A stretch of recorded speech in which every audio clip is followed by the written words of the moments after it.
माता पिता के अच्छे व बुरे कर्मों का फल संतान को भी भोगना पड़ता है। माता पिता के आशीर्वाद से सुबह की शुरुआत की जाती है। उन्हीं की कृपा से सुख समृद्धि व धन धान्य की अपार कृपा होती है।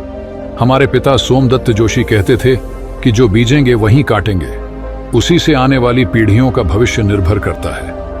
माता पिता के अच्छे व बुरे कर्मों का फल संतान को भी भोगना पड़ता है। वे कहते थे कि कभी भी पहल देनी है तो इंसान को देना, पैसा तो आनी जानी चीज है। यदि लंबे समय तक कामयाबी हासिल करनी है तो इंसानों के दिलों में राज करना आना चाहिए। उन्होंने अपनी जिंदगी के 30 साल गरीब मजदूर यूनियनों की सेवा में दिल्ली में इसी दम पर लगाए। वे बताते थे कि राहों के सरकारी स्कूल में पढ़ते समय एक बार उनसे अध्यापक ने उनसे पूछा कि तुम बड़े होकर क्या बनना चाहते हो? तो हमारे पिता ने कहा कि मैं वो काम करना चाहता हूं कि मेरे मरने के बाद दुनिया मुझे मेरे अच्छे कामों के लिए याद रखे। उन्होंने सारी जिंदगी हमें यही प्रेरणा दी कि अपने लिए जिए तो क्या जिए, तू जी ए दिल जमाने के लिए। आज हम उन्हीं के दिए विचारों व संस्कारों को अपने जीवन में ग्रहण कर खुशियां प्राप्त कर रहे हैं। जब कर्मों की बात आती है तो कहा जाता है कि हर इंसान कभी न कभी अपने कर्मों का फल पाता है, लेकिन क्या संतान अपने माता पिता के कर्मों का भी फल मिलता है? यहाँ जानिए सही जवाब। माता पिता पेरेंट्स दुनिया में संतान को लाते हैं, उसका पालन पोषण करते हैं और उसे जिंदगी जीने लायक बनाते हैं। सनातन धर्म में माता पिता को ही संतान का पहला गुरु कहा गया है।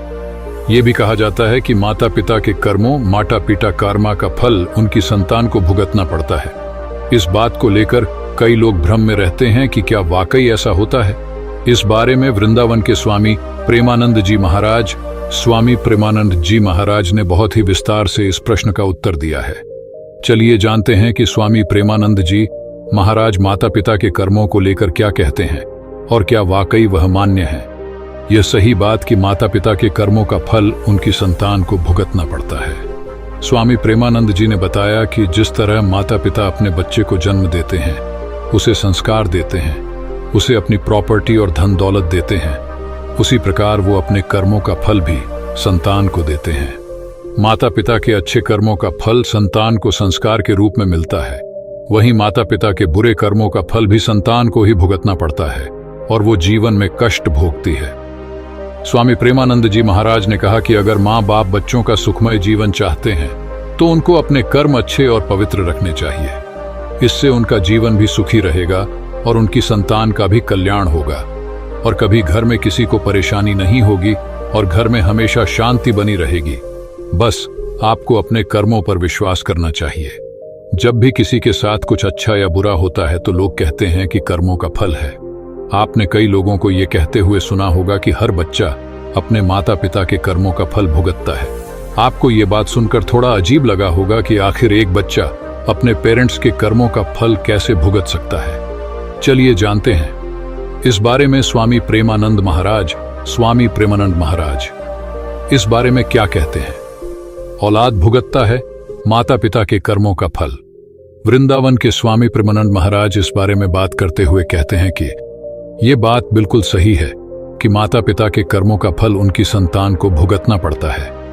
प्रेमानंद जी ने बताया कि जिस तरह माता पिता अपने बच्चे को जन्म देते हैं, उसे संस्कार देते हैं, उसे अपनी प्रॉपर्टी और धन दौलत देते हैं, वैसे ही वो अपने कर्मों का फल भी अपने बच्चों को देते हैं। अगर माता पिता अच्छे कर्म करते हैं तो वो उन्हें उनके संस्कार के रूप में मिलता है, वहीं माता पिता के बुरे कर्मों का फल भी औलाद को ही भुगतना पड़ता है। हमेशा करें अच्छे कर्म। स्वामी प्रेमानंद महाराज कहते हैं कि अगर माँ बाप अपने बच्चों को हमेशा सुखी और खुश देखना चाहते हैं तो उन्हें अच्छे कर्म करते हुए आगे बढ़ना चाहिए, ताकि आगे औलाद को किसी तरह की परेशानी ना झेलना पड़े। अच्छे कर्म करने से बच्चों का जीवन सुखमय होता है और संतान का भी कल्याण होता है। सब मोह माया है। एक कथा, एक बार भगवान बुद्ध अपने शिष्यों के साथ एक गांव में भिक्षाटन के लिए गए। वहां उन्होंने देखा कि एक किसान अपने खेत में मेहनत से काम कर रहा है। किसान बहुत मेहनती था और दिन रात एक कर देता था। भगवान बुद्ध ने उस किसान से पूछा, हे किसान, तुम इतनी मेहनत क्यों करते हो? किसान ने उत्तर दिया, मैं इस खेत में अनाज उगाऊंगा, फिर उसे बेचूंगा और उससे धन कमाऊंगा। धन से मैं सुंदर घर बनाऊंगा, सुंदर कपड़े पहनूंगा, स्वादिष्ट भोजन करूंगा और सुखी जीवन व्यतीत करूंगा। भगवान बुद्ध ने मुस्कुराते हुए कहा, क्या तुम्हें पता है कि यह सब मोह माया है? किसान ने हैरान होकर पूछा, मोह माया क्या है हे भगवान? भगवान बुद्ध ने समझाया, तुम इतनी मेहनत कर रहे हो धन कमाने के लिए, लेकिन धन तुम्हें सच्चा सुख नहीं दे सकता। धन से तुम सुखी जीवन जी सकते हो, लेकिन यह सुख क्षणभंगुर है। सुख का आनंद लेते लेते ही दुख आ जाता है। जैसे ही तुम्हारा सुंदर घर बनेगा, तुम्हें उसकी चिंता होने लगेगी कि कहीं वह चोरों से न लूट जाए। जैसे ही तुम सुंदर कपड़े पहनोगे, तुम्हें उसकी चिंता होने लगेगी कि कहीं वह गंदा न हो जाए। जैसे ही तुम स्वादिष्ट भोजन करोगे, तुम्हें उसकी चिंता होने लगेगी कि कहीं तुम बीमार न पड़ जाओ। इस तरह धन तुम्हें सुख देने की बजाय दुख ही देता है। इसलिए धन, सुख, शोहरत, इच्छाएं सब मोह माया हैं। किसान ने भगवान बुद्ध की बातों को ध्यान से सुना और समझ गया कि सच्चा सुख धन में नहीं, बल्कि मन की शांति में है। उसने अपनी लालच और इच्छाओं को त्याग दिया और मोक्ष की प्राप्ति के लिए ध्यान लगाने लगा। यहां कोई किसी का ना होता एक छोटे से गांव में रहती थी सावित्री। सावित्री एक सुंदर सी लड़की थी, मगर उसकी सुंदरता पर किसी की नजर नहीं पड़ती थी। गांव के सभी लड़के उसके पास आते थे, मगर दोस्ती करने के लिए, प्रेम करने के लिए नहीं। सावित्री समझती थी कि शायद उसमें कोई खामी है, शायद वह किसी के योग्य नहीं है। वह अक्सर अकेले ही घूमती रहती थी, खेतों में जाती थी, नदी किनारे बैठती थी। एक दिन खेतों में घूमते हुए उसे एक साधु मिले। साधु बहुत ही शांत और प्रसन्न चित्त थे। सावित्री ने साधु से अपनी व्यथा सुनाई। साधु ने मुस्कुराते हुए कहा, बेटी, दुखी मत हो। यह संसार माया है। यहां कोई किसी का नहीं होता। जो तुम्हें प्यार करते हैं, वे भी एक दिन छोड़कर चले जाएंगे। इसलिए किसी से भी बहुत अधिक लगाव न रखो। सावित्री ने साधु की बातों को गहराई से समझा। उसने महसूस किया कि साधु सही कह रहे हैं। उसने अपना मन लगाव से मुक्त करने की कोशिश की। धीरे धीरे सावित्री में बदलाव आने लगे। वह अब अकेले में भी खुश रहने लगी। उसने अपने मन को शांत रखना सीखा। उसने गांव के लोगों की सेवा करने लगी। एक दिन गांव में एक युवक आया। वह एक बड़े शहर से आया था और गांव के स्कूल में अध्यापन का कार्यभार संभालने आया था। युवक ने सावित्री को देखा और उसमें एक अनोखी शांति देखी। वह सावित्री से प्रभावित हुआ और उससे दोस्ती करने लगा। धीरे धीरे उनकी दोस्ती प्रेम में बदल गई। युवक ने सावित्री से विवाह करने का प्रस्ताव रखा और सावित्री ने भी हामी भर दी। उनकी शादी बहुत ही सुखमय रही, मगर सावित्री कभी भी अपने पति से अत्यधिक लगाव नहीं रखती थी। वह जानती थी कि यहां कोई किसी का नहीं होता। उसने अपने पति के साथ खुशी से जीवन व्यतीत किया, मगर अपने मन को हमेशा शांत रखा।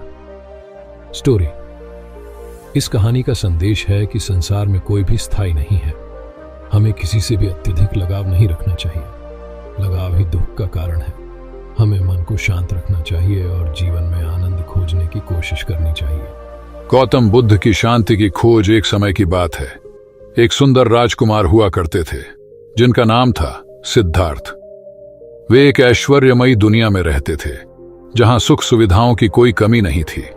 लेकिन उनके मन में एक गहरी बेचैनी थी, एक सवाल जो उन्हें सताता था, जीवन का असली अर्थ क्या है? इस सवाल का जवाब पाने के लिए उन्होंने अपने आरामदायक जीवन को त्याग दिया। उन्होंने अपने महल, अपनी पत्नी, अपने नवजात पुत्र और अपनी समृद्धि को पीछे छोड़ दिया। उन्होंने एक साधु का रूप धारण किया और जंगलों में चले गए तपस्या करने के लिए। वर्षों तक उन्होंने कठोर तपस्या की, लेकिन उन्हें मन की शांति नहीं मिली। एक दिन निराश होकर उन्होंने नदी के किनारे बैठकर ध्यान लगाया। तभी उन्हें एक एहसास हुआ, एक जागृति। उन्हें समझ में आया कि कष्ट और तपस्या से नहीं, बल्कि मन की शांति और समझदारी से ही मुक्ति मिल सकती है। इस एहसास के साथ बुद्ध का जन्म हुआ। उन्होंने लोगों को सिखाया कि दुख का कारण लालच, क्रोध और मोह है। उन्होंने 4 आर्य सत्यों का उपदेश दिया, जो जीवन के सत्य को समझने का मार्ग दिखाते हैं। उन्होंने अहिंसा, सत्य, अपरिग्रह और करुणा के मार्ग पर चलने का संदेश दिया। बुद्ध की शिक्षाओं ने लाखों लोगों को शांति और सुकून का मार्ग दिखाया। उनकी सीख आज भी प्रासंगिक है। हमें सिखाती है कि सच्ची खुशी मन की शांति में निहित है, न कि बाहरी सुख सुविधाओं में। गौतम बुद्ध। विश्वास का मार्ग एक समय की बात है। एक सुंदर राजकुमार सिद्धार्थ ने एक ऐश्वर्यमयी जीवन जी रहा था। लेकिन उनके मन में एक गहरी जिज्ञासा थी, जीवन का सत्य क्या है। इस सवाल ने उन्हें अपने आरामदायक जीवन को छोड़ने के लिए प्रेरित किया।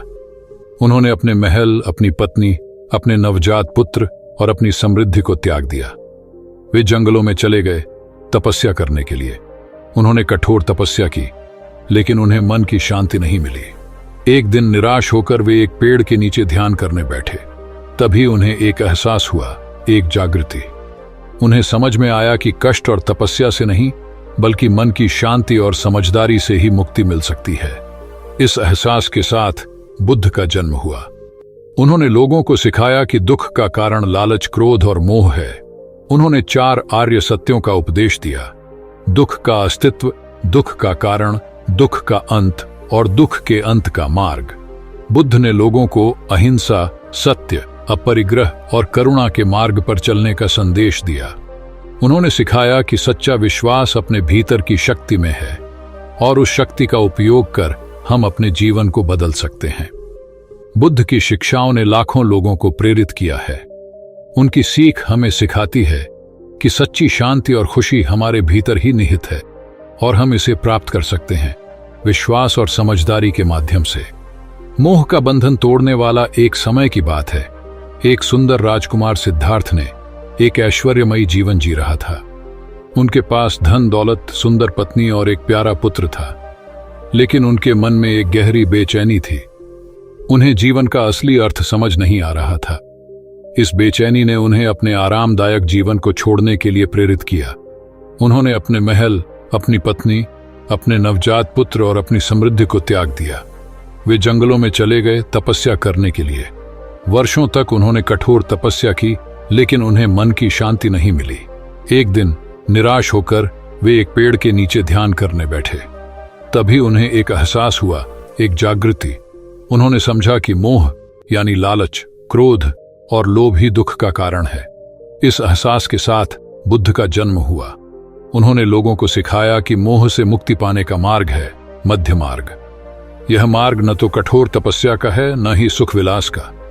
यह एक संतुलित मार्ग है, जिसमें न तो बहुत अधिक त्याग है, न ही बहुत अधिक भोग।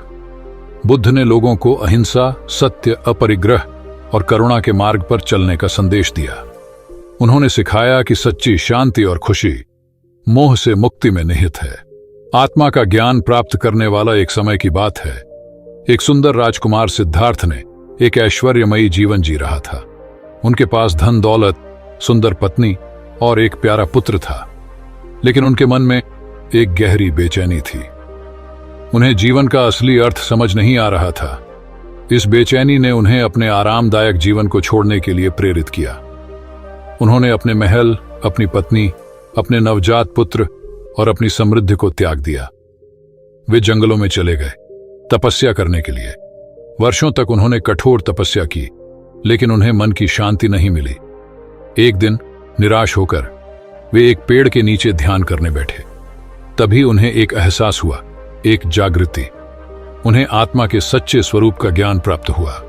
इस ज्ञान के साथ बुद्ध का जन्म हुआ। उन्होंने लोगों को सिखाया कि दुख का कारण अज्ञानता है और मुक्ति का मार्ग आत्मज्ञान है।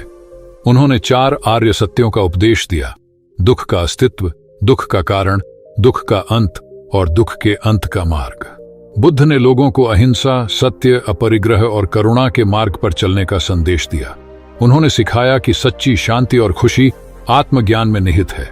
समय बर्बाद मत करो। यहाँ से आपको समय के महत्व को समझने और उसे सही तरीके से उपयोग करने के लिए मंत्रित किया जाता है। अपना समय बर्बाद मत करो। हम साथ मिलकर समय को एक नए दृष्टिकोण से देखें और हमारे सपनों को साकार करने के लिए उसे सही तरह से निर्धारित करें। जोश भरी कहानियों, नई प्रेरणादायक विचारों और उपयोगी संदेशों से भरपूर यह आपको समय के मूल्य को समझने और उसे सही तरह से उपयोग करने के लिए एक उत्कृष्ट स्रोत प्रदान करता है। अपना समय बर्बाद मत करो। जीवन का हर क्षण महत्वपूर्ण है और हम आपको आपके समय को समझने और महसूस करने की यह महत्वपूर्ण कला सिखाते हैं। समय के बारे में कहा गया है कि यह कभी किसी के लिए नहीं रुकता, हमेशा आगे बढ़ता ही चला जाता है। आपकी अगर 1 सेकंड में बेवजह वेस्ट हो गई ना, तो आप बहुत लोगों से पीछे हो रहे हो, क्योंकि क्या पता उसे 1 सेकंड में कितने लोगों ने मेहनत करके आपको डिसर्विंग से नॉन डिसर्विंग बना दिया हो। कितने लोगों ने आपको पीछे छोड़ दिया सिर्फ इस वजह से क्योंकि आप अपना टाइम बर्बाद कर रहे थे। और सबसे बुरी बात पता क्या है? तुम्हें यह शुरू से पता होता है कि तुम अपना टाइम वेस्ट कर रहे हो, और ऐसा पता होने के बाद भी अगर हम लगातार अपने टाइम का मिसयूज कर रहे हैं, जब हमारे पास टाइम होता है हम तब कुछ नहीं करते, क्योंकि तब हमारे पास सही समझ नहीं होती जिससे हम वक्त और उसकी अहमियत को पहचान सके। और जब समझ आती है ना, तब वक्त आज से निकल चुका होता और केवल पछतावा होता है। आपने कहावत सुनी होगी, अब पछताए क्या होता है, जब चिड़िया चुग गई खेत। यानी सही समय पर किया गया काम ही अच्छे रिजल्ट को दे सकता है। कभी किसी को लगता है कि उसका अच्छा टाइम चल रहा है, तो किसी को लगता है कि उसका टाइम बहुत खराब चल रहा है। लेकिन टाइम कभी भी बुरा नहीं होता। आपके जीवन में हर समय की तरह भी अच्छा है। बस आपको ये पता होना चाहिए कि आपको कब, क्या और कैसे अपना काम करना है। सफल आदमी वही होता है जिसे अपने टाइम का सही यूज करना आ गया हो। हर अच्छे, बुरे, सफल, असफल आदमी के जीवन में उतना ही समय होता है जितना आपके पास है। ऐसे में समय को बर्बाद करने की कोशिश करना भी मूर्खता है। अगर आप समय को बर्बाद करोगे ना, तो समय खुद आपको बर्बाद कर देगा। इसके ऑपोजिट, यदि आप समय की इंपॉर्टेंस को जानते हैं, टाइम की वैल्यू करते हैं, तो डेफिनेटली आप कुछ बड़ा कर जाएंगे। एक्चुअली हमें जो करना है ना, वो चाहे एग्जाम की तैयारी हुई या फिर जॉब के लिए प्रिपरेशन करना हो, कोई भी काम हो, हम डिसाइड तो कर लेते हैं कि हमें ये करना है, लेकिन हम इसके बारे में आगे काम नहीं करते। कैसे और कब करना है, इसके बारे में कोई प्लानिंग नहीं करते या उसको शुरू ही नहीं करते। जब काम करने का मन बना लिया है ना, तो सिर्फ सोच सोच के ये अपना टाइम क्यों वेस्ट कर रहे हो। कल कर लूंगा, आज सो लेता हूं, कल से पक्का कर लूंगा, बस यही बहाने चल रहे हैं। और यही तुम्हारी कल पर टालने की आदत तुम्हारी सबसे बड़ी दुश्मन है। ये तुम्हारा सिर्फ आज का बहाना नहीं है, ये तुम्हारे डेली के टुडे वेस्ट हो रहे हैं। आज तुम्हारा बर्बाद हो रहा है। मनुष्य के लिए कुछ भी असंभव नहीं है। मनुष्य के लिए कुछ भी असंभव नहीं है, लेकिन दुख की बात है कि उसे स्वयं पर ही विश्वास नहीं होता कि उसके भीतर इतनी शक्तियां विद्यमान हैं। अस्तित्व में मौजूद हर वस्तु में ऊर्जा है। मनुष्य के भीतर भी ऊर्जा का असीम स्रोत है, लेकिन वह कभी यह विश्वास नहीं कर पाता है कि ऐसी अद्भुत और विलक्षण ऊर्जा उसके भीतर निहित है। मनुष्य अगर ठान ले तो इस ऊर्जा की बदौलत कुछ भी कर सकता है। मनुष्य अपनी ऊर्जा को हर जगह खोजता है, लेकिन अपने भीतर झांक कर नहीं देखता। वह हथेलियों से अपनी आंखें ढककर अंधकार की शिकायत जरूर करता है, लेकिन अपने भीतर नहीं झांकता। मनुष्य के लिए कुछ भी असंभव नहीं है, लेकिन दुख की बात है कि उसे स्वयं पर ही विश्वास नहीं होता कि उसके भीतर इतनी शक्तियां विद्यमान हैं। यदि मनुष्य अपनी मन की गहराइयों में जाए तो वह अपनी शक्तियों को पहचान कर और उनका इस्तेमाल करके असंभव कार्य को भी संभव कर सकता है। जो व्यक्ति अपनी भीतरी ऊर्जा से आत्मसात हुए, वे भविष्य में महापुरुष व युग पुरुष कहलाए। दृढ़ आत्मविश्वासी मनुष्य का हर कार्य सफल होता जाता है। जैसे जैसे मनुष्य को सफलता मिलती जाती है, उसका विश्वास और दृढ़ होता चला जाता है। आत्मविश्वास के कारण ही मनुष्य के चरित्र बल को शक्ति मिलती है। कुछ लोग अपने आत्मविश्वास को जागृत करके कार्य शुरू जरूर कर देते हैं, लेकिन मार्ग में आने वाली छोटी छोटी बाधाओं से घबराकर वे कार्य को बीच में ही छोड़ देते हैं। इसके विपरीत दृढ़ आत्मविश्वासी लोग आशंका व भय से घबराए बगैर आशा और विश्वास के जरिए पूरे मनोयोग से कार्य को करते हैं और अंततः सफलता प्राप्त करते हैं। कार्य के असफल होने का भय मध्यम श्रेणी के व्यक्ति पर इस तरह हावी होने लगता है कि उसका आत्मविश्वास डगमगा जाता है और वे बीच रास्ते से भाग खड़े होते हैं। इसके विपरीत उत्तम श्रेणी के व्यक्ति कार्य की सिद्धि तक अपनी सकारात्मक ऊर्जा को बनाए रखते हैं। राह में कितनी ही बाधाएं क्यों न आए, उनका आत्मविश्वास बिल्कुल नहीं डगमगाता और अंततः वे कार्य को पूर्ण करके ही दम लेते हैं। आत्मविश्वास से हमें जीवनी शक्ति मिलती ही है, साथ ही जीने के लिए ऊर्जा भी प्राप्त होती है। जिस व्यक्ति का आत्मविश्वास दृढ़ होता है, वह कठिन से कठिन काम को भी पूरा कर सकता है। सफलता की पहली शर्त आत्मविश्वास है। जर्मनी का एक लड़का वुल्फ महफिन स्कूल में ढंग से पढ़ता न था। मास्टर की मार के भय से एक दिन वह स्कूल छोड़कर भाग गया। भागकर वह गाड़ी में जा बैठा, किंतु उसके पास टिकट नहीं था। जब टिकट चेकर टिकट चेक करने के लिए आया तो वह सीट के नीचे जा छुपा, किंतु उसके मन में आया कि यदि टिकट चेकर आकर मुझसे पूछेगा तो मैं क्या करूंगा। हे भगवान, मैं क्या करूं, तू ही बता। इस प्रकार प्रार्थना करते करते उसे कुछ अंतः प्रेरणा हुई। उसने पास में पड़ा हुआ कागज का एक टुकड़ा उठाया और मोड़कर टिकट के आकार का बना दिया। जब टिकट चेकर ने टिकट मांगा तो वुल्फ महफिन ने उसी कागज के टुकड़े को देते हुए कहा, दिस इज माई टिकट, ये मेरा टिकट है। उसने इतनी एकाग्रता और विश्वास से कहा कि टीसी को वह कागज का टुकड़ा सचमुच टिकट जैसा लगा। तब उसने कहा, लड़के, जब तेरे पास टिकट है तो तू नीचे क्यों बैठा है? यह कहकर टीसी ने उसे सीट दे दी। वुल्फ महफिन को युक्ति आ गई कि प्रार्थना करते करते मन जब एकाग्र होता है तब आदमी जैसा चाहता है वैसा हो जाता है। धीरे धीरे उसने ध्यान करना शुरू किया और उसका तीसरा नेत्र जहां तिलक करते हैं वह आज्ञा चक्र खुल गया। फिर तो वह तीसरे नेत्र के प्रभाव से लोगों को जादू दिखाने लगा। जो चीज है उसे नहीं दिखा देता और जो चीज नहीं है उसे है दिखा देता। धीरे धीरे उसका नाम दूर दूर तक प्रसिद्ध होने लगा, यहां तक कि रशिया के प्रेसिडेंट स्टालिन के कान में भी वुल्फ महफिन की बात पहुंची। स्टालिन नास्तिक था, अतः उसने कहा, ध्यान व्यान कुछ नहीं होता, जाओ पकड़कर लाओ वुल्फ महफिन को। वुल्फ महफिन एक मंच पर खड़ा होकर लोगों को चमत्कार दिखा रहा था। वहीं उसे स्टालिन के सैनिकों ने कैद करके स्टालिन के पास पहुंचा दिया। स्टालिन ने कहा, यह जादू वादू कैसे संभव हो सकता है? महफिना, कुछ भी असंभव नहीं है। Everything is possible in the world. असंभव कुछ नहीं है। इस दुनिया में आत्मा की शक्ति से सब कुछ संभव है। जहां आप आत्मशक्ति को लगाएं वहां वह कार्य हो जाता है। जैसे विद्युत को आप फ्रीज में लगाएं तो पानी ठंडा होगा, गीजर में लगाएं तो पानी गर्म होगा और सिगड़ी में लगाएं तो आग पैदा करेगा, पंप में लगाएं तो पानी को ऊपर टंकी तक पहुंचा देगा। विद्युत एक शक्ति है, उसे जहां भी लगाएंगे वहां उस साधन के अनुरूप कार्य करेगी। विद्युत शक्ति, अणु शक्ति, परमाणु शक्ति आदि सब शक्तियों का मूल है आत्मा और वह अपने हृदय में रहता है। अतः असंभव कुछ नहीं। स्टालिन, यदि सब संभव है तो मैं जैसा कहूं वैसा तुम करके बताओ। मॉस्को की बैंक से 1 लाख रूबल लेकर आओ तो मैं तुम्हें मानूंगा। बैंक के चारों ओर मेरे सैनिक होंगे।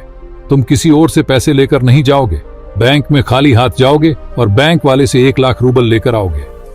महफिना, मेरे लिए असंभव कुछ नहीं है। मुझे ध्यान की कुंजी पता है। महफिन गया बैंक के कैशियर के पास और कागज लेकर उसे भरा और भी जो कुछ करना था वह किया। फिर वह पर्ची कैशियर को दी। कैशियर ने 1 लाख रूबल गिनकर महफिन को दे दिए।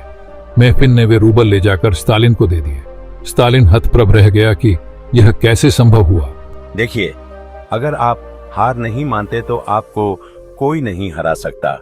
यह एक मजबूत प्रेरणादायक बयान है जो हमें सामरिक और व्यक्तिगत जीवन में सफलता की ओर आगे बढ़ने की प्रेरणा देता है। यह अभिप्रेत वाक्य हमें बताता है कि हमारी मनोबल और सामरिक प्रतिभा की शक्ति, जब हम किसी चुनौती के साथ लड़ते हैं तो हम किसी भी दुश्मन को हरा सकते हैं। प्रत्येक इंसान के जीवन में हार जीत एक आम अनुभव होता है। हर कोई कभी न कभी किसी चीज में हार जाता है, लेकिन हमारा प्रतिस्पर्धी भाव, लगन और समर्पण हमें पुनः उठने और जीतने की क्षमता प्रदान करते हैं। जीवन में हार को स्वीकार करने की बजाय हमें इसे एक अवसर के रूप में देखना चाहिए। हार हमें सिखाती है कि हम अपनी कमियों पर काम करें और मजबूतियों को और बढ़ावा दें। हमें विफलता को एक सीख के रूप में ग्रहण करना चाहिए और उससे सीखना चाहिए ताकि हम अगले प्रयास में बेहतर कर सकें। हारने की भावना हमें निराशा में डालती है और हमारे स्वयं के आत्मविश्वास को कम करती है। यह हमारे सामरिक और व्यक्तिगत विकास को रोक सकती है।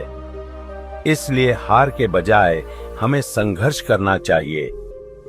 जब हम संघर्ष करते हैं तो हमारी इच्छा शक्ति और सामरिक प्रतिभा जागृत होती है। संघर्ष हमें नए अवसर, नए कौशल विकसित करने और महत्वपूर्ण अनुभव प्राप्त करने का मौका देता है। हम विश्वास के साथ आगे बढ़ते हैं और अपनी सीमाओं को पार करने की कोशिश करते हैं। जीतने की ताकत हमारे अंदर ही होती है।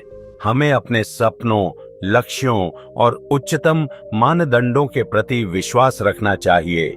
जब हम अपनी सीमाओं को छोड़कर आगे बढ़ते हैं तो तो हम अपनी सीमाओं को विस्तारित करते हैं और नए होराह तक पहुंचते हैं। यह स्वयं की सीमाओं को परिभाषित करने की एक मान्यता है जो हमें आगे बढ़ने के लिए प्रेरित करती है। हारने की भावना कई तत्वों से प्रभावित हो सकती है, जैसे कि डर, निराशा, निर्भरता और आत्मविश्वास की कमी। हमें इन तत्वों के साथ निपटने और सकारात्मक मार्ग का चयन करने की जरूरत होती है। हमें खुद को एक सशक्त और निर्भर व्यक्ति के रूप में देखना चाहिए और स्वयं के क्षमताओं पर विश्वास करना चाहिए। हमें खुद को संघर्ष करने के लिए प्रेरित करना चाहिए और विफलता को अपनी प्रगति का एक साधन मानना चाहिए। संघर्ष और सफलता स्वाभाविक अंग हैं। हम अपने आसपास देखते हैं, कई महान व्यक्तित्व और उद्यमी ने अपने जीवन में कठिनाइयों का सामना किया है और उन्हें पराजित भी किया है। समस्याओं और चुनौतियों से निपटने का महत्वपूर्ण तत्व है हमारी मानसिक दृष्टि। हमें सकारात्मकता की दृष्टि से चुनौतियों को देखना चाहिए और उन्हें एक अवसर के रूप में स्वीकार करना चाहिए। हमें यह सोचकर बढ़ना चाहिए कि यह एक मौका है हमारी प्रगति का, एक मौका हमारी क्षमताओं को निर्माण करने का और अवसरों को आगे बढ़ाने का। इस प्रकार अगर हम हार को स्वीकार नहीं करते हैं और संघर्ष करते रहते हैं, तो हमारी संघर्षशीलता, आत्मविश्वास और मनोबल हमें असाधारण सफलता तक पहुंचा सकते हैं। हमें अपने लक्ष्यों की ओर अग्रसर रहना चाहिए और हमेशा जीत की उम्मीद रखनी चाहिए। इससे हम अवसरों को प्राप्त करते हैं और अपनी सफलता की सीमाओं को पार करते हैं। इसलिए हमें हार मानने के बजाय संघर्ष करें और अपने सपनों को हकीकत में बदलने के लिए निरंतर प्रयास करते रहना चाहिए। किसी ने खूब कहा है कि भी मन के हारे हार है, मन के जीते जीत। कहने का अर्थ हार मानने या किसी समस्या के आगे घुटने टेकने की बजाय हमें अपने मन पर काबू पाने की, मन को मजबूत बनाकर रखने का प्रयास करना चाहिए। तभी हम जीवन में सफलता सकते हैं। अगर आप स्वयं हार नहीं मानते तो यकीन मानिए आपको इस दुनिया में कोई नहीं हरा सकता। जब तक आप हार नहीं मानेंगे, जब तक आप मैदान में डटे रहेंगे, तब तक आपके विजेता बनने की 100% संभावना बनी रहेगी। जिंदगी के मैदान में कभी प्रयास करना मत छोड़िए। बार बार गिरो लेकिन फिर से उठकर खड़े हो जाओ। कभी हिम्मत मत हारो, कभी अपना आत्मविश्वास मत खोना, बस डटे रहना। क्योंकि अगर आज अंधेरा है तो हो सकता है कल यह अंधेरा और भी गहरा हो जाए। लेकिन यह विश्वास कीजिए, परसों उजाला जरूर होगा और तब यह अंधेरा भी दूर भाग जाएगा। जब हम सही रास्ते पर चल रहे हो और हमें अपनी मंजिल करीब नजर आती हो तो हमें बहुत खुशी महसूस होती है, पर जरूरी नहीं कि हम अपनी मंजिल तक पहुंच जाए, क्योंकि मंजिल तक पहुंचने के छोटे छोटे रास्ते को भी दूरी तय करनी पड़ती है और कई बार उस दूरी में रास्ते बंद हो जाते और हम कहते हैं कि हमारी किस्मत खराब है या यह हमारे भाग्य में नहीं था। लेकिन हमें हार नहीं माननी है और एक नया रास्ता चुनना है और किस्मत को यह बताना कि हम अपना भाग्य स्वयं लिख सकते हैं, क्योंकि हम जानते हैं कि रुक जाएंगे तो मंजिल नहीं मिलेगी और जिसको कोई रास्ता नहीं मिलता वह थक कर हार मान जाता है और उसी रास्ते पर एक जगह खड़ा होकर खुद को किस्मत के भरोसे छोड़ देते हैं। जरा ध्यान से सोचिए कि ये लसे आप ओटीडी बस से हर खेल किस्मत का है या हाथों की लकीरों का। सच तो यह है कि बिना हाथ वालों की भी किस्मत होती है। देखिए, किसी को कुछ नहीं पता कि कब क्या होगा, हमें बस अपनी किस्मत खुद बनानी है। आपको जीवन के इस मैदान में एक कुशल खिलाड़ी की तरह डटे रहना है।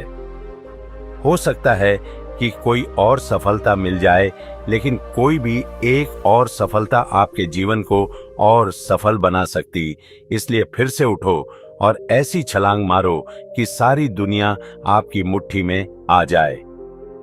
अंत में एक छोटी सी रिक्वेस्ट करूंगा कि हमेशा आगे बढ़ते रहिए, क्योंकि रुकना तो मुर्दों का काम है। कहानी काल्पनिक भय। एक बार गौतम बुद्ध अपने शिष्यों के साथ एक गांव से गुजर रहे थे। गांव के बाहर उन्होंने एक व्यक्ति को देखा जो बहुत डरा हुआ और घबराया हुआ लग रहा था। बुद्ध ने उससे पूछा कि क्या हुआ है। व्यक्ति ने कहा, मैं एक भयानक सपने से जागा हूं। मैंने देखा कि मैं एक अंधेरी गुफा में फंसा हुआ हूं और एक भयानक राक्षस मेरा पीछा कर रहा है। बुद्ध ने मुस्कुराकर कहा, तुम्हारे सपने का राक्षस तुम्हारे मन का एक काल्पनिक निर्माण है, यह वास्तविक नहीं है। व्यक्ति ने कहा, लेकिन यह बहुत वास्तविक लग रहा था। बुद्ध ने कहा, हमारे भय अक्सर हमारी कल्पना की उपज होते हैं। हम उन चीजों से डरते हैं जो वास्तव में मौजूद नहीं है। बुद्ध ने आगे कहा, यदि तुम अपने भय का सामना करना चाहते हो तो तुम्हें उन्हें समझना होगा। तुम्हें यह जानना होगा कि वे कहां से आते हैं और वे क्या दर्शाते हैं। व्यक्ति ने बुद्ध की बात सुनी और उसने अपने भय का सामना करने का फैसला किया। उसने ध्यान और चिंतन का अभ्यास करना शुरू कर दिया। धीरे धीरे उसके भय कम होने लगे। एक दिन वह बुद्ध के पास वापस आया और कहा, मैंने अपने भय पर विजय प्राप्त कर ली है। अब मैं किसी भी चीज से नहीं डरता। बुद्ध ने कहा, यह बहुत अच्छी बात है, लेकिन याद रखना, भय हमेशा तुम्हारे साथ रहेगा। तुम्हें बस उन्हें नियंत्रित करना सीखना होगा। कहानी का नैतिक। यह कहानी हमें सिखाती है कि हमारे भय अक्सर हमारी कल्पना की उपज होते हैं। हमें उन चीजों से नहीं डरना चाहिए जो वास्तव में मौजूद नहीं है। यदि हम अपने भय का सामना करना चाहते हैं तो हमें उन्हें समझना होगा और उन्हें नियंत्रित करना सीखना होगा। गौतम बुद्ध ने अपने जीवन काल में अनेकों उपदेश दिए, कहानियां सुनाई और दृष्टांत प्रस्तुत किए, जिनका उद्देश्य मानव मन की जटिलताओं को उजागर करना, भय, क्रोध, लोभ, मोह जैसे विकारों से मुक्ति का मार्ग प्रशस्त करना और सत्य, शांति और करुणा का मार्ग दिखाना था। उनके द्वारा बताई गई कहानियों में से एक महत्वपूर्ण विषय है भय की प्रकृति और उसका काल्पनिक स्वरूप। बुद्ध ने बार बार इस बात पर जोर दिया कि हमारे अधिकांश डर हमारी कल्पना की उपज होते हैं, वास्तविक नहीं। वे हमें जकड़ लेते हैं, हमारी प्रगति को बाधित करते हैं और हमें अनावश्यक पीड़ा देते हैं। यहां गौतम बुद्ध की कुछ कहानियों और उपदेशों का विस्तृत विवरण प्रस्तुत किया गया है जो इस विषय पर प्रकाश डालते हैं। 1. राक्षस का भय। एक बार बुद्ध एक गांव से गुजर रहे थे। उन्होंने देखा कि एक व्यक्ति बहुत डरा हुआ और घबराया हुआ बैठा है। बुद्ध ने उससे पूछा कि क्या हुआ है। व्यक्ति ने बताया कि उसे रात में एक भयानक सपना आया था जिसमें उसने एक राक्षस को देखा था जो उसका पीछा कर रहा था।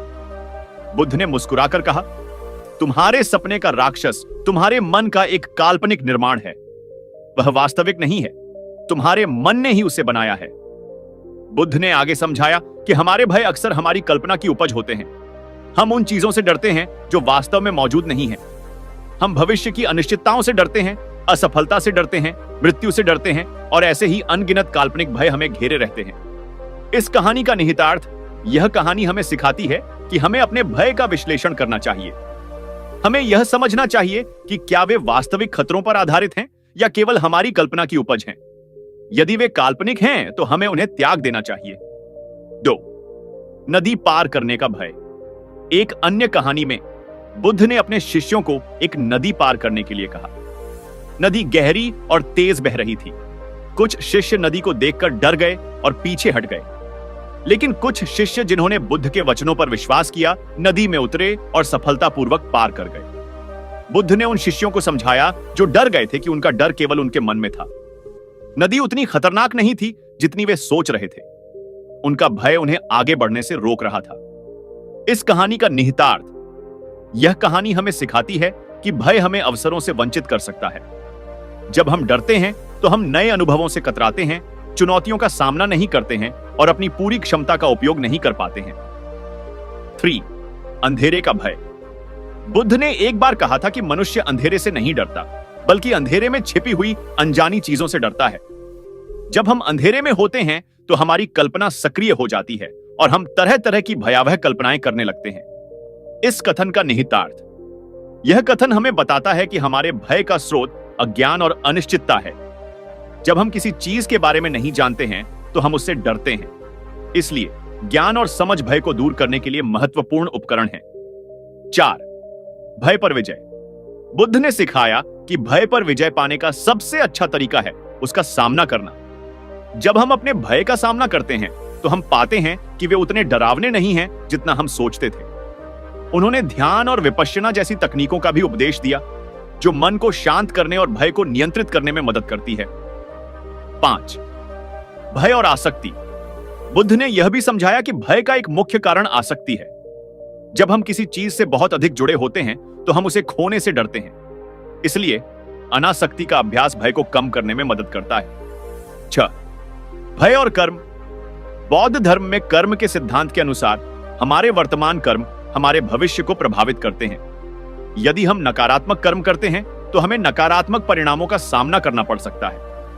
यह विचार कुछ लोगों में भय पैदा कर सकता है, लेकिन बुद्ध ने समझाया कि कर्म का सिद्धांत हमें डराने के लिए नहीं है, बल्कि हमें अपने कार्यों के प्रति जिम्मेदार बनाने के लिए है। यदि हम अच्छे कर्म करते हैं तो हमें अच्छे परिणाम मिलेंगे। सामिन, भय और मृत्यु। मृत्यु एक ऐसा विषय है जो लगभग सभी मनुष्यों में भय पैदा करता है। बुद्ध ने मृत्यु की प्रकृति को समझाया और बताया कि यह जीवन का एक अपरिहार्य हिस्सा है।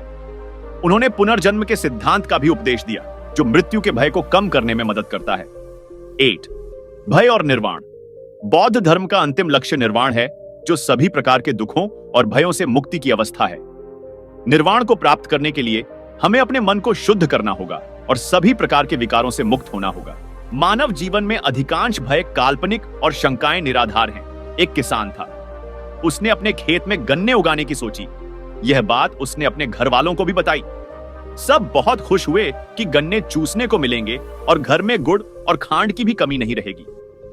रात को गन्ना लगाने को लेकर किसान के मन में कई उलझनें पैदा होने लगी।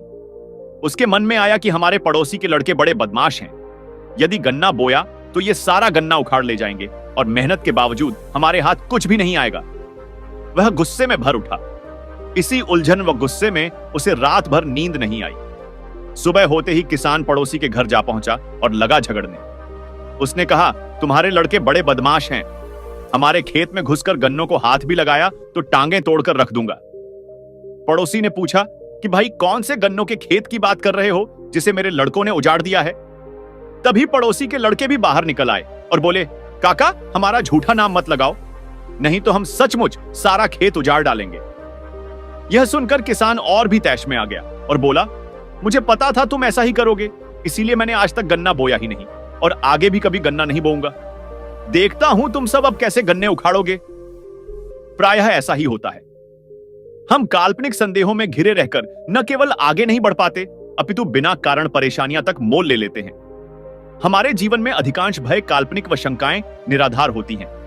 विशेषज्ञों की माने तो हमारे 90% से अधिक भय व शंकाओं का कोई आधार नहीं होता। हम अपने जीवन की अधिकांश ऊर्जा इन्हीं काल्पनिक स्थितियों से उबरने में लगा देते हैं। इसका परिणाम यह होता है कि हम जीवन भर निरर्थक कार्यों में अपनी ऊर्जा का अपव्यय करते रहते हैं। काल्पनिक स्थितियों के कारण ही कई बार हम लोगों से दुश्मनी तक मोल ले लेते हैं। किसी भी काम को प्रारंभ करने से पूर्व उसके विभिन्न पहलुओं को अच्छी प्रकार से देख लेना अच्छी बात है, ताकि उसके क्रियान्वयन में बाधाएं ना आएं। लेकिन निरर्थक सोच विचार करने से हमारे मन में भी अनेकानेक काल्पनिक स्थितियां उत्पन्न होने लगती हैं।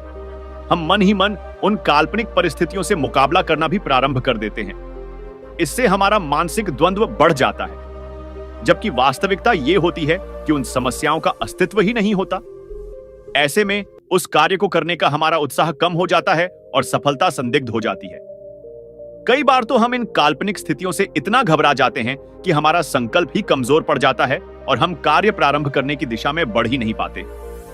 काल्पनिक भय क्यों आता है? काल्पनिक भय का कारण, काल्पनिक भय हमेशा अज्ञान की कमी से उपजता है। जब मनुष्य को यह झात नहीं होता कि जीवन कैसे जीना चाहिए, किन चीजों को महत्व देना चाहिए और किन चीजों की उपेक्षा कर आगे बढ़ना चाहिए, तो मनुष्य को उन चीजों से लगाव हो जाता है जिनसे बाद में भय उत्पन्न होता है। काल्पनिक भय से आशय मन में उठने वाले उन नकारात्मक ख्यालों नेगेटिव थॉट्स से है जिससे मनुष्य निराश हताश रहता है। इस तथ्य फैक्ट को जानते हुए कि मेरे जीवन में सब सही है, इसके बावजूद मन भयभीत होता है। भविष्य में कुछ बुरा ना हो जाए, इस वजह से मन में बेचैनी और विचलन बढ़ता जाता है। अतः संक्षेप में कहें तो कुछ बुरा हो जाने के विचारों को ही काल्पनिक भय कहा जाता है। आइए जानते हैं मनुष्य को मुख्यतया किन बातों का भय होता है। 1. मान सम्मान खो जाने का भय, अमाइंडर 2. पसंदीदा वस्तु के छिन जाने या टूट जाने का डर, और 3. प्रिय इंसान से दूर हो जाने का डर, एंड 4. नौकरी पैसा खत्म हो जाने का डर, और 5. शक्ति पावर का नाश होने का भय, नंबर 6. लोगों से संबंध खराब हो जाने का भय, नंबर 7. अपने या अपनों के प्रति अन्याय होने का डर। यह कुछ प्रमुख कारण है जिनकी वजह से मनुष्य का दिमाग हमेशा उसे डर के साए में जीने को विवश करता है। चलिए अब हम आगे बढ़ते हैं और जानते हैं काल्पनिक भय को कैसे दूर करें। 10 कारगर टिप्स। नंबर 1, डर को समझें। डर अथवा काल्पनिक भय को मिटाने के लिए सबसे जरूरी और आवश्यक चीज है डर को समझना। कई बार हम अंदर से इतने डरे हुए होते हैं कि हम बिना अपने डर के कारण और समाधान को जाने बिना हड़बड़ी में कोई भी गलत फैसला कर लेते हैं। तो अगर आप चाहते हैं मन काल्पनिक विचारों से, डर से दूर हो जाए, तो सर्वप्रथम अपने डर को समझिए, क्योंकि जो व्यक्ति अपने डर को समझ लेता है, एक दिन डर पूरी तरह उसके जीवन से गायब हो जाता है। सो डू, विचारों को नहीं तथ्य को देखें। विचार तो बदलते रहते हैं, लेकिन फैक्ट नहीं बदलता। विचार हो सकता है आपको अमेरिका ले जाए, पर फैक्ट इंसान को उसकी औकात, हकीकत बता देता है। तो जब किसी बात का डर मन में सताएं, आपको उस डर की हकीकत जानने के लिए खुद से पूछना होगा कि जिस चीज को खोने को लेकर मैं इतना डरा हुआ रहता हूं, क्या वाकई वो चीज इतनी आवश्यक है? उदाहरण के लिए, आपने कोई कीमती सामान खरीदा हुआ है, वो गाड़ी, घर, जमीन इत्यादि हो सकता है, और अब आपको यह डर सताता है कि कहीं उस सामान में किसी तरह की हानि, टूट फूट न हो जाए, और इस डर के कारण आप दिन रात उदास रहते हैं, आपकी नींद उड़ गई है। तो इस काल्पनिक भय से दूर होने के लिए सबसे पहले जाइए और पता करिए क्या वाकई वो चीज, सामान असुरक्षित है। अगर फैक्ट ये है कि ऐसा कुछ नहीं है, मन का भ्रम है, तो फिर डरने की कोई जरूरत नहीं है। और इसके बाद भी अगर डर सता रहा है, तो डर से मुक्त होने के लिए आप उस कीमती सामान को बेच दीजिए, क्योंकि याद रखें, संसार में कोई भी चीज आपकी शांति, आपके सुकून से बड़ी हो ही नहीं सकती। अगर कोई चीज आपके सर चढ़ रही है, तो बोल दीजिए, नहीं चाहिए तू। जिस इंसान के लिए जिंदगी में शांति, प्रेम, सच्चाई सबसे बड़ी बात है, तो फिर जो भी चीज आपको जिंदगी में डराती है, आप उसे छोड़ने के लिए तैयार हो जाते हैं। अय्यागढ़ 3, खुद को तोड़िए। अब तक हमने जिस वस्तु या सामान की बात की, उनका त्याग संभव है, क्योंकि अपने चयन के लिए व्यक्ति इन चीजों को छोड़ सकता है। पर सोचिए, अगर परिवार के किसी सदस्य को लेकर मन में आपके कोई काल्पनिक भय सताता है, तो क्या करें? मान लीजिए आपका बच्चा दूर शहर अकेले पढ़ाई करने के लिए गया हुआ है, और आपको यह चिंता रहती है कि कहीं बच्चा बिगड़ ना जाए, कहीं वो बुरी संगत में, बुरी आदतों में न फंस जाए। तो ऐसी स्थिति में चूंकि आप बच्चे को यह तो नहीं कह सकते कि तू घर वापस आ जा, क्योंकि आप भली भांति पढ़ाई की अहमियत जानते हैं। तो सवाल आता है, ऐसे में डर सताए तो क्या करें? जब ऐसी स्थिति ऐसी हो, तब जिंदगी में फिर थोड़ा सा हिम्मत लानी होती है। तब स्वयं से कहना होता है कि मैंने अपना धर्म निभाया है, मैंने बच्चे के लिए वो किया है जिसमें उसकी भलाई है। अब बच्चा बिगड़ेगा या सुधरेगा ये मेरे हाथ में नहीं, बस मैं अपना कर्तव्य निभा रहा हूं। इस तरह जब आप अपना फर्ज निभाते हैं और भविष्य की चिंता राम को सौंप देते हैं, तो आप अंत में पाते हैं कि जो हुआ अच्छा हुआ। इसलिए अगर सही काम को करने में डर लगे, जी घबराएं, तो पीछे ना हटे। दर्द होता है, मन को तो सहें, लेकिन जो सही है, सच्चा है, जिंदगी में वो करें। कंडन 4, ईमानदारी से आगे बढ़ना। अब हम में से लगभग सभी को भविष्य को लेकर कोई ना कोई चिंता जरूर सताती है। अगर आप भी पाते हैं कि कोई बात आपके जहन में छा गई है, कोई विचार आपको दिन भर परेशान करता है, तो सबसे पहले समझिए कि जिस बात को लेकर आप डर रहे हैं, उस बात में कितनी सच्चाई है। और एक बार ये जान गए, तो अब आपका काम है उस डर को खत्म करने की दिशा में प्रयास करना।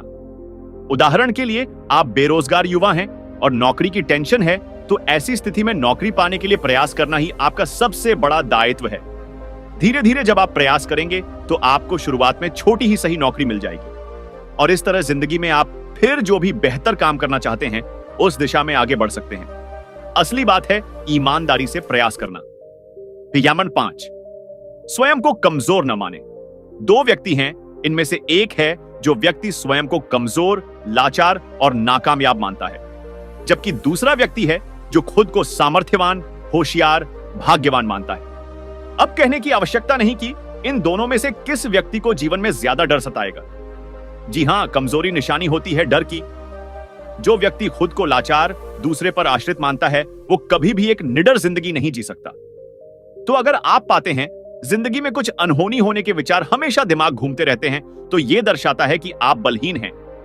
आप स्वयं को यह भी नहीं कह पा रहे हैं कि जो होगा देख लेंगे, बस मैं सही काम, सही जिंदगी जीऊंगा। और जो व्यक्ति यह कह देता है और जो सही है चुपचाप वर्तमान में करता है, फिर ऐसा व्यक्ति निडर होकर जिंदगी जीता है। यानंशा, डर से आगे मीठा है प्रेम। जीवन में अगर आपको छोटी छोटी बातों का बेहद डर है, तो समझ लीजिए जीवन में प्रेम की बेहद कमी है। प्रेम के बिना जीवन नीरस है, सूखा और बेजान है। लेकिन प्रेम आते ही जीवन मानो बदल जाता है। इंसान पहले जैसा ही नहीं रहता। उसके जीवन में सच्चाई, शांति और समझ आ जाती है। फिर ऐसे इंसान को छोटी छोटी बातें, तो क्या अगर कोई मारने की भी धमकी दे तो वह नहीं डरता। तो अगर जीवन में निडरता चाहिए तो ऐसा प्रेम अकस्मात नहीं आएगा, बल्कि प्रेम सीखना पड़ता है। जो चीज जिंदगी में करने लायक है, महत्वपूर्ण है, उसे निष्काम भाव से करना ही प्रेम का सूचक है। जब आपके लिए कोई चीज इतनी जरूरी हो जाती है जिसके लिए आप अपना सब कुछ सौंपने के लिए तैयार हो जाए, तो समझ लीजिएगा वास्तव में प्रेम हुआ है। चैप्टर 7, जो चीज असली है उसका डर नहीं। इंसान जीवन में कई तरह की नकली चीजों को इकट्ठा करता है और उनको बचाए फिरता है, फिर चाहे वो घर हो, जमीन हो, परिवार और सगे संबंधी हो। लेकिन कितना ही वह उन्हें बचा ले, एक समय बाद सब कुछ नष्ट हो जाता है, यहां तक कि वह खुद भी खत्म हो जाता है। लेकिन जीवन में जितनी भी असली चीजें हैं, जैसे शांति, बोध, सच्चाई, प्रेम, इन्हें बचाने की आवश्यकता नहीं पड़ती। और यही चीजें वास्तविक धन है। इन्हें आप जितना बांटते हैं उतना आपके पास बढ़ती जाती हैं। इसीलिए कबीर साहब कहते हैं, वो धन संचय करें जो आगे काम आए। अब आप खुद अपनी जिंदगी को देख लीजिए, आप असली को बचा रहे हैं या फिर नकली को बचाने के प्रयास में जीवन गंवा रहे हैं। अजाट, जिसे समय छीन ले उसको बचाना का प्रयास ठीक नहीं। कई बार हमें अपनी किसी प्रिय वस्तु के खो जाने का भय होता है, वहीं दूसरी तरफ मन का एक कोना उस चीज को खुद से दूर न होने देने के लिए संघर्ष करता रहता है। अतः मन में एक ऐसा द्वंद्व, युद्ध खड़ा होता है जिसमें इंसान के लिए फैसला कर पाना मुश्किल होता है। अगर आपकी जिंदगी में भी जब ऐसी स्थिति आती है, जब आपको दिन रात किसी चीज के खो जाने का या किसी इंसान के दूर हो जाने का डर लगा ही रहता है, तो समझ जाइएगा आप मोह और लगाव के कारण किसी ऐसी चीज को बचाने का प्रयास कर रहे हैं जो आपके हाथ में ही नहीं है। उदाहरण के लिए, आपकी पसंदीदा बाइक के खो जाने या नष्ट हो जाने का भय आपके दिमाग में हरदम घूमता है, तो समझ लीजिए आपने गलत चीज को महत्व दे दिया है। क्लाउडिनो, खुद को सही कार्य में झोंक दें। अगर किसी फालतू के विचार से भयभीत हैं, तो आपके एक ही उपाय काम आएगा, वह यह है कि खुद को किसी ऊंचे काम में समर्पित कर दें। जब आप खुद को किसी बड़े मिशन में समर्पित कर देते हैं, तो फिर ये चीजें आपको परेशान नहीं करती। कल्पना कीजिए, बॉर्डर में कोई युद्ध छिड़ा हुआ है और आप एक सैनिक हैं, तो बताइए युद्ध के दौरान आप लड़ाई करेंगे या फिर रणभूमि में इस बात की परवाह करेंगे? एक बार बुद्ध एक गांव से गुजर रहे थे, जहां कुछ लोगों ने उनका अपमान किया और बुरा भला कहा। उनके एक शिष्य आनंद बहुत परेशान हो गए और बुद्ध से कहा कि हमें यहां से चले जाना चाहिए। बुद्ध ने उत्तर दिया, अगर हम इस गांव से चले जाएंगे तो क्या होगा अगर अगले गांव के लोग भी हमारा अपमान करेंगे? आनंद ने कहा, तब हम अगले गांव चले जाएंगे। बुद्ध ने कहा, और फिर उसके अगले गांव? क्या हम हमेशा भागते रहेंगे? हमें अपनी प्रतिक्रिया पर नियंत्रण रखना सीखना होगा, न कि दूसरों के व्यवहार पर। यह कहानी दिखाती है कि बुद्ध हमें दूसरों के व्यवहार से अप्रभावित रहना और अपनी प्रतिक्रियाओं को नियंत्रित करना सिखाते हैं। यही सच्ची खुशी का मार्ग है। जब हम दूसरों की राय की परवाह करना छोड़ देते हैं, तभी हम वास्तव में खुश रह सकते हैं। जैसा कि आप जानना चाहते हैं कि 4 लोगों के बारे में सोचना छोड़ दो विषय पर गौतम बुद्ध की कहानी क्या है, तो मैं आपको बता दूं कि सीधे तौर पर इस शीर्षक से जुड़ी कोई एक विशेष प्रसिद्ध कहानी नहीं है। गौतम बुद्ध की शिक्षाएं अवश्य ही इस विचार को समाहित करती हैं, कि हमें दूसरों की राय और परवाह में अत्यधिक नहीं उलझना चाहिए। उनकी कई कहानियां और उपदेश इस बात पर जोर देते हैं कि हमें अपने कर्मों, विचारों और आंतरिक शांति पर ध्यान केंद्रित करना चाहिए, न कि इस पर कि दूसरे हमारे बारे में क्या सोचते हैं। यहाँ कुछ संबंधित पहलू हैं जो गौतम बुद्ध की शिक्षाओं और कहानियों से लिए गए हैं, जो 4 लोगों के बारे में सोचना छोड़ दो के विचार को दर्शाते हैं। आत्मनिर्भरता। बुद्ध ने हमेशा आत्मनिर्भरता पर जोर दिया। उन्होंने कहा कि हमें अपनी मुक्ति के लिए स्वयं पर ही निर्भर रहना चाहिए, न कि दूसरों की मान्यताओं या विचारों पर। अप दीपो भव का उनका प्रसिद्ध कथन, जिसका अर्थ है अपने आप पर प्रकाश बनो, इस विचार को दर्शाता है। 4 लोग क्या सोचेंगे जरूरी नहीं है इसकी परवाह करना। कैसे बंद करें ये सोचना। मनुष्य स्वभाव से सामाजिक प्राणी है जो हर किसी के द्वारा पसंद किया जाना चाहता है। दूसरे हमारे बारे में क्या सोचते हैं, हम इसकी परवाह करते हैं। जब कोई हमारी तारीफ करता है, हमें पसंद करता है तो हम खुश होते हैं, लेकिन जब कोई हमें नापसंद करता है तो हमें बुरा लगता है। ये बात कहीं ना कहीं हम सभी के साथ है, लेकिन क्या आपने सोचा है कि इससे हमारा मूड, हमारी थिंकिंग कितनी प्रभावित होती है? सच कहूं तो कहीं ना कहीं हम अपनी हैप्पीनेस, अपने कॉन्फिडेंस के लिए दूसरों की राय पर निर्भर हो जाते हैं, जो कि सही नहीं है। दूसरे आपके बारे में क्या सोचते हैं? क्या आपको चिंता करनी चाहिए? शायद नहीं, क्योंकि हमसे बेहतर हमें कोई नहीं समझ सकता कि हम क्या हैं। अगर खुद पर कॉन्फिडेंस हो तो किसी की राय की क्या जरूरत। वैसे भी आपने यह गाना तो सुना ही होगा कि कुछ तो लोग कहेंगे, लोगों का काम है कहना, छोड़ो बेकार की बातों में कहीं बीत ना जाए रहना। वाकई इस गाने में नायक बिल्कुल सही सिचुएशन को बयां कर रहा है कि लोगों की बातों में आए तो दिन तो क्या रात भी कम पड़ जाएगी और समय बर्बाद होगा सो अलग। इसीलिए दूसरों के बारे में सोचने के बजाय पहले अपने बारे में सोचें। खुद को खुश रखना आपकी पहली प्राथमिकता है। आइए जानें इस लूप से बाहर कैसे आएं कि लोग क्या कहेंगे। अपनी वैल्यू को पहचानें। Identify your values. सबसे पहले यह तय करें कि आपके जीवन की वैल्यूज क्या है। आप जो भी कुछ करते हैं उसके पीछे वे लोग क्यों हैं। हो सकता है कि आपको पौष्टिक भोजन खाना पसंद हो क्योंकि आप स्वास्थ्य को महत्व देते हैं। हो सकता है कि आप रेगुलर अपने फ्रेंड्स के टच में रहते हो क्योंकि आप दोस्ती को महत्व देते हैं, या फिर आपको जब भी समय मिलता है आप घूमने निकल जाते हो क्योंकि आपको रोमांच और रिलैक्स करने को महत्व देते हो। अब यहां अगर सामने वाले को ये सब करना पसंद नहीं है तो उसकी परवाह आप क्यों करेंगे? दूसरों को खुश करने के लिए आप वह करना बंद नहीं कर देंगे जिससे आपको खुशी मिलती है। आप अपनी जीवन की वैल्यूज पर फोकस करेंगे तो ज्यादा कॉन्फिडेंट और सिक्योर फील करेंगे। आप खुद को खुश रखें। दूसरों को खुश रखना आपकी रिस्पॉन्सिबिलिटी नहीं है। आपको जज करने वाले लोगों से दूर रहें। डिस्टेंस योरसेल्फ फ्रॉम जजी पीपल। हम काम, स्कूल, परिवार और सोशल मीडिया के माध्यम से सैकड़ों या हजारों लोगों से जुड़े होते हैं, लेकिन उन सभी की राय समान रूप से मायने नहीं रखती है। इनमें से कुछ लोग ऐसे भी होंगे जो हमेशा आपके बारे में बात करते होंगे, अपनी राय हर वक्त आप पर थोपने की कोशिश करते होंगे, और अगर उनकी बात न मानी जाए तो नाराज हो जाते होंगे। लेकिन आप कब तक ऐसे लोगों को खुश करने में लगे रहेंगे? अगर अपनी नजर में आप सही है तो ऐसे लोगों के बात सुने पर उस पर ध्यान न दें। एक कान से सुने और दूसरे से निकाल दें। कुछ समय में वे खुद ही समझ जाएंगे कि आप उन्हें अपने लाइफ में उतना महत्व नहीं देते कि उनकी हर बात मानी जाए। सोशल मीडिया अकाउंट को क्लीन अप करें। Clean up social media accounts.